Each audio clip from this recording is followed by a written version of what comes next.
Bonjour à tous, bienvenue dans Smart Tech. On est en direct comme tous les jeudis matins. On est ensemble pour le grand débrief de l'ActuTech avec mes commentateurs. Je vous présente les sujets juste après.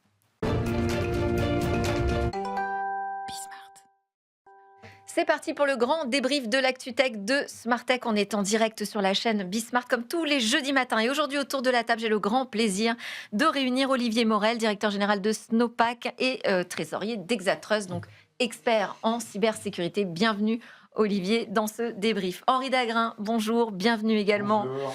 En 2026 sur le plateau de Smart Tech. Je rappelle que vous êtes le délégué général du SIGREF, donc on a les DSI des grandes organisations qui sont là, qui nous parlent, et Julien Pillot, enseignant-chercheur en économie à l'INSEC. Bonjour Julien. Bonjour Delphine, bonne année. Et bienvenue aussi en 2026 dans Smart Tech. Bonne année à tous. Alors, on va parler aujourd'hui de la cybercriminalité, puisqu'on a le CLUSIF qui nous révèle son panocrime annuel. Ça va nous permettre de voir quel est le bilan de l'année 2025, mais aussi de se placer dans ce contexte 2026. On va parler aussi retail, on va parler du nouveau commerce, du nouveau e-commerce, avec l'arrivée de l'Universal Commerce Protocol, accepté, signé donc entre Google et Carrefour. C'est une annonce importante puisque Carrefour est le premier finalement commerçant français à faire ce deal en France et même, je dirais, en Europe. Mais on commence avec une remise de prix. Une remise du prix Marius Lavet, inventeur-ingénieur 2026. Ça a été remis hier soir, donc 14 janvier 2026.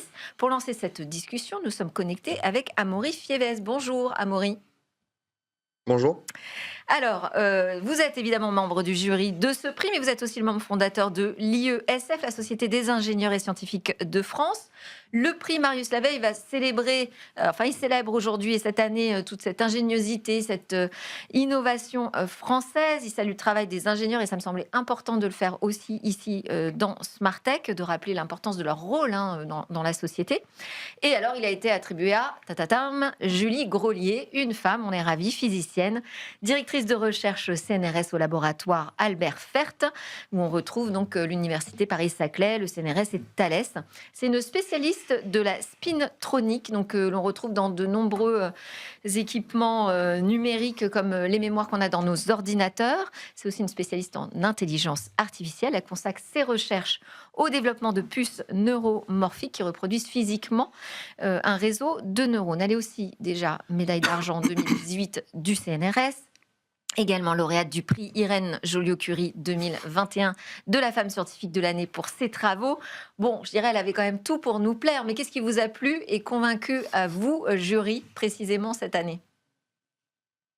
Alors, déjà, ce qu'on peut dire, c'est qu'on arrive dans un jury où les 5 finalistes sont toutes et tous des personnes avec un parcours qui est exceptionnel.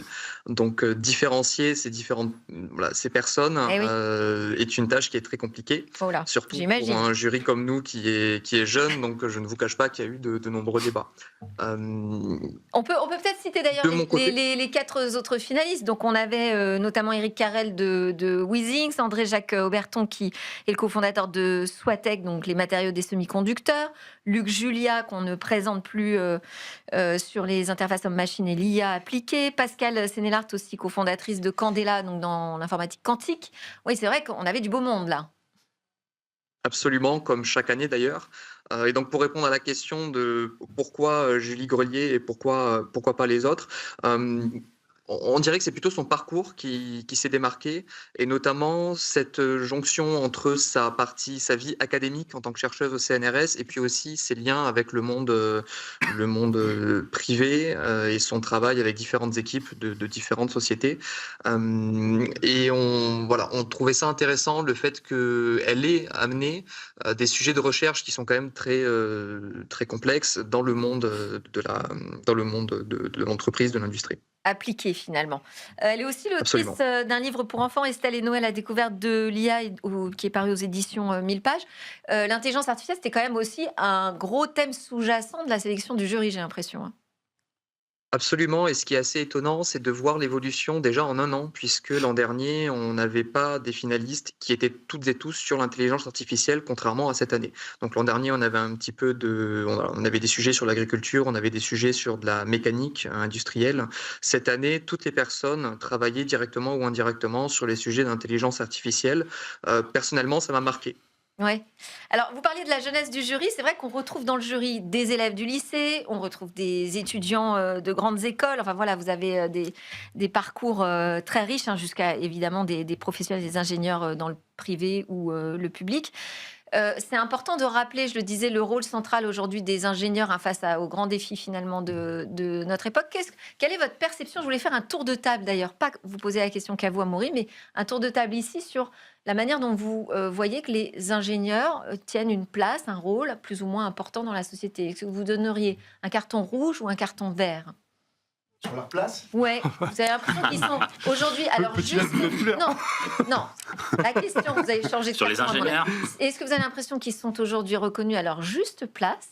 Les ingénieurs, est-ce qu'on leur donne une visibilité suffisante? Est-ce qu'on les écoute assez dans la société actuelle française? Carton rouge. Eh ben voilà, j'étais sûre qu'on allait changer de couleur. Moi, je vraiment, Ok, je le je mets. veux voir d'autres cartons là, alors. Donc on a un carton rouge. Un orange? Un orange. je vais être un peu sur la même position pour différentes valeurs. D'accord. différentes, Et on va poser la question à Amaury, donc qui est avec nous. Vous avez l'impression qu'aujourd'hui ils sont reconnus, ils sont à leur juste place, les ingénieurs en France? Non, pas vraiment. Je ne pense pas que comment dire, le point de vue des ingénieurs est justement représenté dans le débat public et dans les politiques publiques. Euh, donc c'est pour ça que ce prix, justement, Marius Lavé, a son importance, puisque permet de mettre en avant des ingénieurs qui ne seraient pas forcément connus du grand public autrement, puisqu'on reste quand même sur des communautés qui sont relativement fermées. Et c'est également l'émission qu'on porte au sein d'IESF, Ingénieurs et Scientifiques de France, de mettre en avant cette parole des ingénieurs en France, donc auprès des institutions décisionnelles et également à l'international. Alors moi j'ai mis aussi ce carton rouge, comme vous finalement, Amaury, parce que je trouve qu'on manque finalement de techniciens, d'experts aujourd'hui Bien sûr. dans les places les plus importantes, y compris dans les administrations, hein, pour éclairer les décideurs publics, par exemple. Ah ben, aujourd'hui en Ah France, oui. on ne forme pas assez d'ingénieurs, Ouais. et singulièrement en matière de technologie numérique. On est en déficit systémique d'ingénieurs. Ces filières de formation d'excellence n'attirent pas assez, et singulièrement n'attirent pas assez les femmes. Mm. Hein, c'est un vrai sujet de préoccupation qui est aujourd'hui dans la tête notamment de tous les décideurs publics, sans que l'on voit véritablement se mettre en place les dispositions qui permettraient de résoudre ce sujet. Et puis, le prix Marius Lavé, et ça c'est intéressant, nous montre deux choses. C'est que les ingénieurs, eh bien, notamment en France, sont particulièrement bien formés pour résoudre des problèmes sous contraintes fortes. Et nous sommes confrontés à de multiples contraintes, hein, et pas uniquement écologiques, mais en matière d'accès aux ressources, en matière d'accès à l'énergie, et ainsi de suite. Et puis, les ingénieurs, et notamment sur les sujets qui intéressent le prix Marius Lavé, c'est le temps long. Parce que pour développer, industrialiser et puis diffuser des technologies de cette nature, que ce soit dans l'électronique, dans le quantique et ainsi de suite, eh bien c'est 10, 15 ans, 20 ans d'efforts, de recherche fondamentale, de recherche et développement, de recherche appliquée, pour ensuite permettre à notre société de bénéficier de ce type de produit. C'est vachement important. Et puis, on voit qu'on en a des ingénieurs, qu'on les Mais a, bien sûr. ces talents, et c'est Et on les aime pas très assez. important de les mettre en avant. Alors, pourquoi vous étiez dans le carton rouge, carton vert, là, tous les deux? Alors moi, le carton rouge, c'est un peu pour les mêmes raisons. Le carton vert, c'est pour donner quand même, voir quand même une note d'espoir. Ouais. Alors, sur le carton rouge, je suis complètement d'accord. Ce qu'on voit aussi, c'est que, en tout cas, les 5 finalistes qu'on a là, sur le quantique, l'IA, la santé connectée, tout ça dans un contexte de souveraineté, on voit qu'on est quand même au cœur des enjeux stratégiques et géopolitiques et technologiques. Ouais. Donc ça, c'est bien pour ce prix de mettre en avant le fait que derrière tout ça, il y a des ingénieurs et que l'innovation, c'est du temps long et que l'innovation, ça ne vaut que quand ça se traduit à la fin par des éléments concrets qui fonctionnent et qui sont vraiment au cœur de la stratégie industrielle européenne. Donc effectivement, ce prix, il est excellent et alors pour le coup, bravo en tout cas aux lauréats et à l'organisation. Et à Julie Grelier, voilà, il y avait quand même absolument. deux femmes Il y avait 2 femmes sur 5, absolument. Ouais. Et sur le carton vert, moi, je vois quand même que sur les filières, aujourd'hui, il y a quand même... Alors, j'ai pas de statistiques là-dessus, mais dans les écoles d'ingénieurs, j'ai un fils lycéen, il y a beaucoup de salons, il y a beaucoup de buzz qui sont faits autour de ça, et les parcours ingénieurs sont quand même garants d'une certaine forme de sécurité à l'embauche. Et nous-mêmes, quand on est, en tout cas nous, chez Exetrust, nos adhérents, un profil ingénieur, c'est un profil pour lequel il n'y aura pas trop d'inconnus. C'est-à-dire que c'est des profils qui sont très intéressants pour travailler sur de l'innovation dans des boîtes avec de la haute technicité. Donc là, le vert, c'est plutôt pour continuer d'encourager ça, de donner un verre à moitié plein quand même sur ces profils. Et alors, sans rien enlever à tout ce qui a été dit par Olivier et par Henri, je voudrais juste rappeler quand même que la France reste un petit pays en termes de nombre d'habitants, mais avec une très grande culture historique de l'ingénierie, des sciences, qui remonte au moins au XVIIIe siècle avec l'école des ponts et des chaussées, avec Polytechnique, ce genre de choses, que dès qu'on regarde pas totalement le sommet de la pyramide, qu'on va regarder un petit peu les ramifications, notamment dans les agences de l'État, on a souvent des ingénieurs qui sont très bien placés et donc a priori influents et un petit peu écoutés. Et je dirais juste qu'effectivement, aujourd'hui, si la France veut tenir son rang, et à travers la France, peut-être aussi l'Europe, il va falloir se poser la question à la fois de la formation d'un nombre suffisant d'ingénieurs extrêmement qualifiés dans une compétition internationale qui est aujourd'hui extrêmement âpre, mais aussi la question de pouvoir les retenir. Le fait de les former, c'est une chose. De pouvoir les retenir ou de les attirer depuis l'étranger pour qu'ils travaillent pour les intérêts français et ou européens, c'est une vraie problématique, là, pour le coup, stratégique. Et si on veut tenir notre rang, il va falloir le faire. Et puis, pour terminer sur une petite note d'espoir, le fait que le lauréat de cette année ait été attribué à une dame, je trouve que c'est plutôt intéressant. Parce que c'est un très bon signal. C'est une lueur d'espoir aussi qui a dit que la tech était un domaine réservé aux hommes. Ce que ne dit pas forcément le plateau d'aujourd'hui, d'ailleurs. Oui, mais bon, on salue et on félicite Julie Grelier. Oui, juste, il faut regarder à nouveau, pour ceux qui ne l'ont pas fait, l'audition du PDG de Safran il y a quelques semaines au Sénat, où lui-même lance un signal d'alerte, notamment sur l'enseignement des maths en France, qui, selon lui, nous fait courir à la catastrophe, non pas uniquement pour les domaines d'ingénieurs, mais globalement pour la compétitivité de l'économie française. Et moi, je trouve que ça, il faut réécouter, il faut prendre en compte ce type de signal. Mais c'est vrai qu'il ne faut pas s'arrêter à la formation, il ne faut pas s'arrêter non plus à la recherche. Il faut effectivement pouvoir les conserver. Et moi, j'ajouterais qu'il faut aussi leur faire confiance pour les mettre à des postes plus stratégiques pour nous conseiller dans, aujourd'hui, nos politiques publiques numériques. Merci beaucoup, Amaury, d'avoir porté avec nous ce prix Marius Lavet. Merci encore et bonne continuation pour tous vos travaux.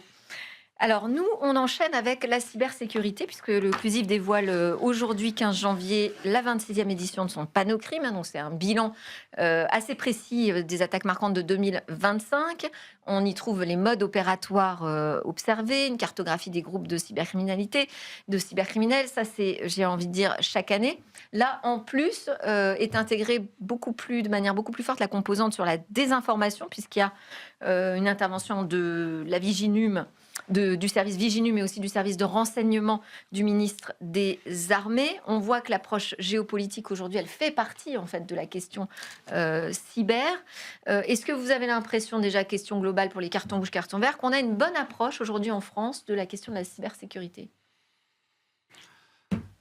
Allez, moi je me lance. Je dirais. On progresse. Ouais. Ça y est, Léon qui arrive. Je suis désolé. Julien, c'est quoi, c'est un verre? C'était un verre parce que je veux souligner les efforts accomplis. Voilà. Nous, on travaille énormément à tout ça dans ce qu'on fait avec Exatrust et c'est largement pas suffisant à l'échelle européenne pour ce qui est fait aujourd'hui, puisque le CLUSIF et le panorama de la cybercriminalité, le Panocrime, c'est sa 26e édition. Tout ira bien le jour où il n'y aura plus de Panocrime. Parce qu'on fait quand même une rétro de tout ce qui se passe. Moi, je suis intervenu sur le Panocrime en 2019 et 2020 sur le sujet des fuites de données et sur le Panocrime 2019 et sur le 2020 sur les sanctions RGPD apportées par la CNIL dont le temps de la pédagogie était terminé. Ouais. Et en fait, 2019-2020, cette année, on est numéro 1 en Europe sur les fuites de données en France. Donc l'actualité... Triste record, ouais. Et j'ai re-regardé du coup les interventions 2019-2020 pour savoir ce que j'y racontais avec le groupe de travail. Voilà, cette année, les fuites de données, Page Emploi, les grandes fédérations sportives, le tir, etc., les opérateurs télécoms, il y a eu énormément de fuites cette année. Des sanctions de la CNIL, Next Publica il n'y a pas longtemps, Free hier ou avant-hier. Donc en fait, on ne progresse pas en fait, sur l'état des lieux. On ne progresse pas ou la menace augmente? La menace augmente. Mais ce que je veux dire, c'est que la menace n'a jamais été aussi élevée, elle augmente. Et pourtant, nous, depuis 2 ans, les investissements n'ont pas augmenté. Donc ça, c'est quand même un point clé, c'est qu'on est de plus en plus menacé et on n'investit pas de plus en plus. Et nous, on le voit sur nos adhérents chez Exatrust, les chiffres ne sont pas du tout à la hauteur de la menace, en quelque sorte. Elle change? Oui, elle change de nature. La menace il y a encore quelques années, nous avions affaire essentiellement à une cybercriminalité avec des visées financières. Aujourd'hui, nous sommes rentrés dans des schémas de guerre hybride et de tentatives de déstabilisation par le bloc qui est bien connu.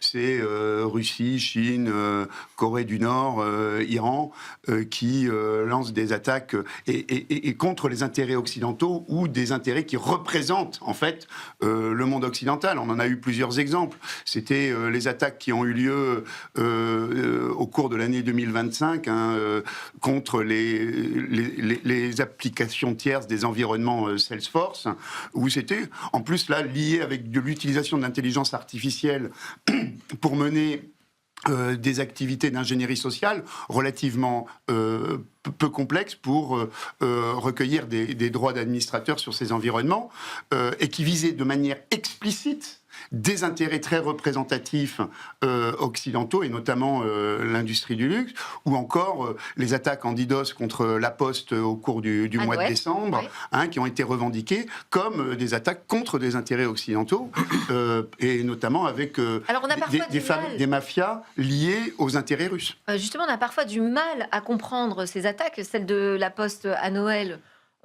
qui a duré quand même extrêmement longtemps et qui montre un peu la force de frappe contre des intérêts français, parce que là on parle d'un service public. Déstabilisation. Déstabilisation, c'est ça. C'est un autre type de menace, quoi. C'est vraiment très géopolitique. Oui. Et ce qui fait que quand la menace change de nature, eh bien, il faut peut-être que l'on repense toute l'organisation et dans une démarche de coopération publique-privée sur la façon dont on lutte contre cette menace, et pas uniquement à l'échelle nationale, mais également à l'échelle européenne. Est-ce qu'on est armé contre ça, contre ces déstabilisations? En tout cas, juste une précision, c'est qu'il y a aussi un temps qui doit être sur l'analyse, c'est-à-dire que l'attaque sur le groupe La Poste, elle est quand même très récente.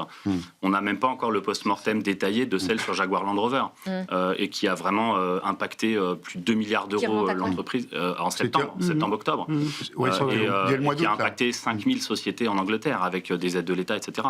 Donc la constituante géopolitique au panneau crime inclusif, ça fait 15 ans que ça existe. C'est-à-dire, si vous regardez les 15 ou 20 dernières éditions, il y a tout le temps eu une entité géopolitique, donc c'est hyper intéressant. Ouais. C'est en ce sens-là que je parlais tout à l'heure sur l'évolution, c'est que c'est un peu comme dans The Groundhog Day, le jour de la marmotte, on revit quand même toujours un peu. L'événement, il est absolument génial. Moi, j'adore cet événement, le panneau crime inclusif, il faut absolument le regarder. Alors on devient complètement parano quand on est un petit peu nouveau dans le domaine, mais quand on ne l'est pas, on devient blasé, je ne sais pas. Ça permet de mieux se protéger. Absolument, absolument. Et c'est un très bel événement qui a lieu tous les ans. Mais oui, la composante géopolitique, ce qui va y avoir de très nouveau cet après-midi, c'est évidemment un focus sur les infrastructures critiques. Donc, Jaguar et l'ANSSI avaient déjà en début d'année alerté sur les ciblages sur les industries critiques. Et puis forcément une grosse composante IA sur l'IA comme vecteur d'attaque et comme vecteur de défense aussi. Et donc là, nos amis Jérôme Billois, Loïc Guézo et compagnie seront excellents dans l'exercice. Ok. Un mot, Julien, là-dessus, ou on enchaîne sur notre sujet très business? Peut-être dire un mot quand même, malgré tout, pour dire que déjà, lueur d'espoir, notre secrétaire d'État au numérique, Anne Henanff, en a fait une cause nationale dans ses vœux de Nouvel An. C'est pour moi déjà le signe d'une évolution qui va dans le bon sens. Elle a une culture très cyber, de toute façon. Absolument. Absolument. Il y a aussi, sur le plan purement macroéconomique, des signaux qui sont plutôt positifs, notamment l'augmentation des dépenses, alors peut-être plus privé que public au niveau global, en matière de cyberdéfense, qui veut dire qu'il y a quand même une prise de conscience des risques. Néanmoins, les problématiques occasionnées par la cybercriminalité augmentent plus vite que les dépenses occasionnées pour la cyberdéfense. Ce qui montre quoi ? Ce qui montre en vérité que la tendance est durable. Pourquoi ? Parce que les coûts d'accès aux technologies qui permettent de mener des cyberattaques n'a jamais été aussi faible, que la disponibilité technique de ces outils n'a jamais été aussi simple. Et en vérité, c'est de plus en plus préoccupant, notamment dans dans une matière que je qualifierais de floutage absolu de la frontière entre ce qui relève du réel et du fabriqué. Il y a une vidéo qui tourne actuellement sur X en boucle, qui est générée par l'IA, une vidéo deepfake qui est criante de réalisme. Et quand on voit ce qu'on a réussi à extorquer avec des fausses photos de Brad Pitt en 54p, déjà, on peut se dire que lorsque ces technologies vont être mises entre de mauvaises mains, ça va faire des ravages chez toutes les personnes, voilà, et sur toutes les personnes qui ne sont pas bien formées. Alors, donc deux choses. Ouais. Investissement dans la pédagogie, ce que disait Olivier tout à l'heure, c'est essentiel parce que les failles sont souvent d'origine humaine quand même malgré tout.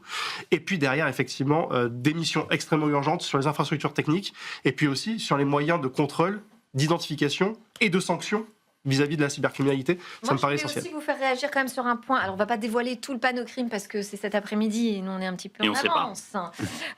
C'est sur la fragilité des chaînes logicielles là, qui fait partie des grands sujets qui vont être abordés et des services SaaS. En quoi, justement, ces services aujourd'hui nous fragilisent ? En fait, aujourd'hui, la surface d'attaque de l'entreprise, elle s'est considérablement étendue. Et aujourd'hui, bien la sécurité de vos applications est parfois critique. Eh bien, elles sont dans des clouds qui sont opérés par d'autres. Mais on se disait que ça allait créer une sécurité supplémentaire. Justement. Eh bien non. Aujourd'hui, c'est donc les entreprises, notamment les grandes entreprises, doivent s'assurer de la sécurité numérique de toute la chaîne de valeur IT et de toute la supply chain IT auxquelles ils doivent aujourd'hui avoir accès.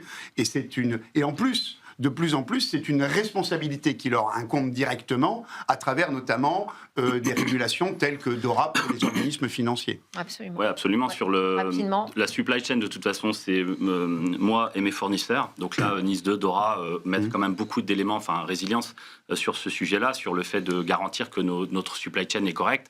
Le SaaS, c'est un exemple de supply chain aussi, où là, c'est un logiciel. Le problème aussi, c'est que tout ça est basé sur la confiance. C'est-à-dire que là où je mets mes données, je fais confiance à mon fournisseur.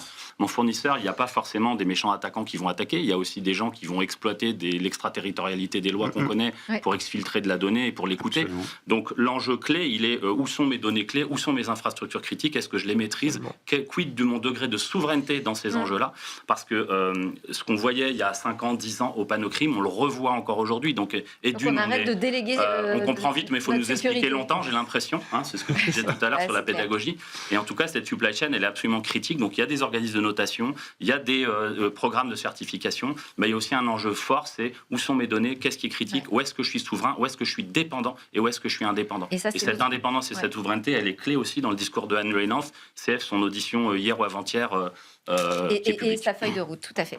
Allez, on termine avec notre sujet sur le commerce par IA, avec l'annonce d'un partenariat entre Carrefour et Google. Donc Carrefour, premier commerçant en France et en Europe à entrer dans ce commerce agentique en adoptant finalement un protocole que Google appelle universel, l'Universal Commerce Protocol, UCP, donc standard qui est ouvert, qui permet aux agents de réaliser des achats directement en communiquant avec les systèmes des distributeurs. Ça va transformer complètement l'expérience d'achat.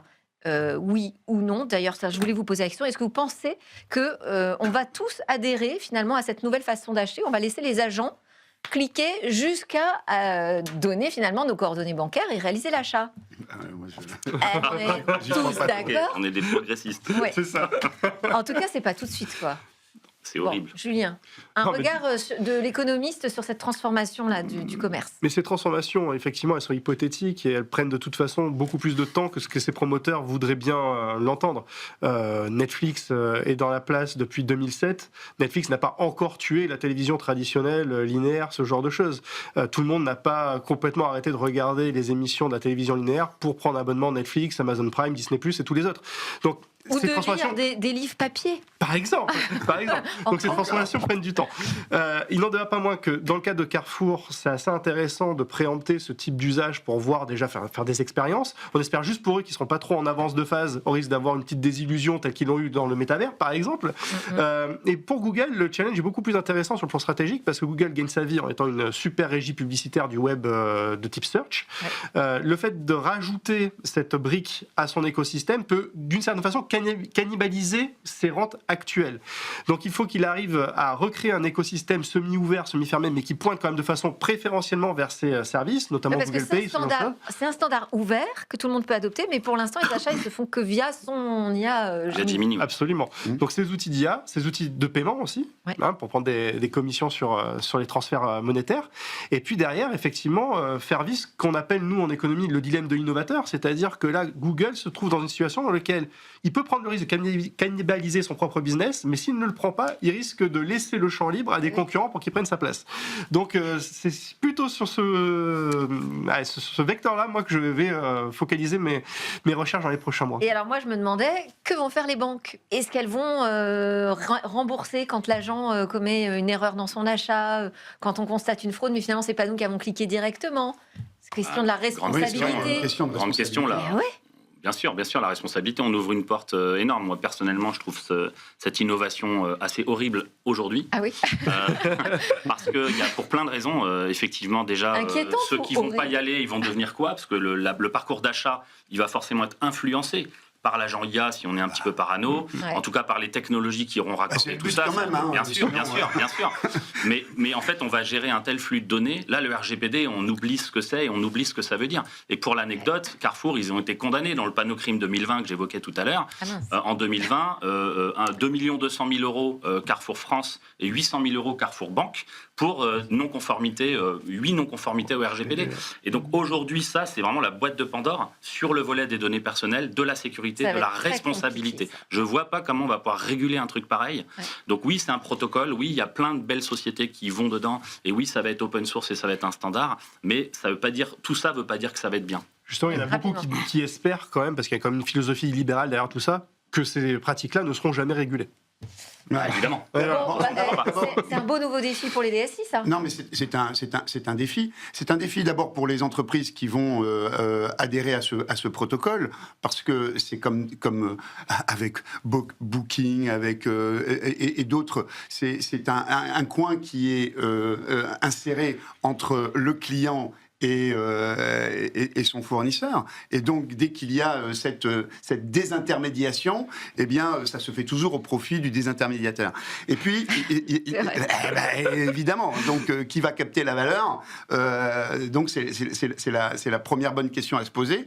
Deuxièmement, il y aura derrière le protocole, il n'y aura pas que Carrefour. Et donc, à quel moment, eh bien, effectivement, ça va être l'outil qui va dire, attends, je vais plutôt privilégier les autres que voilà, ou alors sur la concurrence, sur la concurrence et une mise en concurrence. Et puis, troisième chose, c'est que la messe n'est pas dite avec UCP, parce qu'il y a d'autres protocoles qui sont aujourd'hui en cours de réflexion, notamment OpenAI qui réfléchit à son propre protocole, et je crois également que Mistral n'est pas étranger à ce genre de réflexion. Eh ben, donc vous reviendrez pour en parler, parce que la ce messe n'est pas que dite. le début de l'histoire, absolument. Merci beaucoup à vous d'être venus commenter l'actu dans Smart Tech. Merci à vous de nous suivre avec une grande régularité. On se retrouve dès la semaine prochaine en direct le jeudi matin, 10h45.